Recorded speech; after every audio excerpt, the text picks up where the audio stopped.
Sometimes stress will also start manifesting in pains in different areas and make us short of breath. And when we get short of breath, sometimes we can get hiccups. If you're overexerting yourself on a sporting event, there's a simple recipe for this. And what it does is this nerve is tied into the forearm here, but it comes out of the vertebrae at C4 and C5. And that is where the phrenic nerve of the diaphragm starts to make the diaphragm do the breathing for you.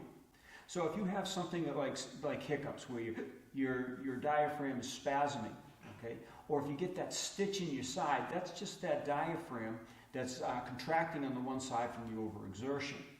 To release that and to relieve the breathing issues that go with the stitch in the side or the hiccups, all we have to do is reach into a point called large intestine number 10.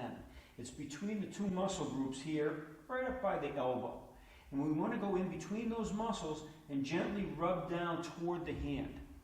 You do this about 30 times and the hiccups will disappear. Now, if you get a stitch on one side of your body, you want to use that side arm. Hiccups, you'd want to do the same thing if you knew the side it was on, but you're not going to. You're just going to feel the hiccuping. So any arm will work at that point. And if you have any confusion about it, you can just do it on both sides. They're bilateral on all parts of the body.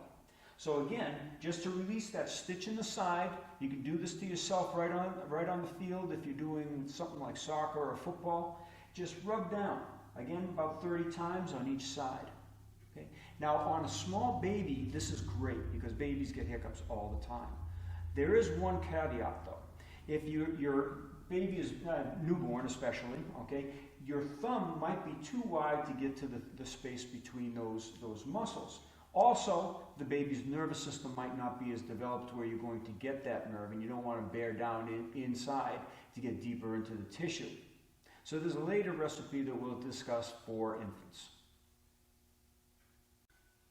Now, an idea for when your baby has hiccups, and you can try this on the arm, and I know many people that it's worked wonderfully for, but again, there's that occasional case that they're not going to be able to activate that nerve or calm the diaphragm when they're having the hiccups. In that case, with the two hands, you're going to want to make sure that you work on a point called spleen number 17. Spleen 17 is right on the rib cage, and all you have to do is gently flick out a few times, and that would calm the whole diaphragm. Now remember, these points are going to be bilateral on each side of the body. You could do one side and then go to the other side, or you could do them both at the same time on this particular ailment. All right, so it's your choice, and it all depends on what the baby's going through. So that's spleen number 17.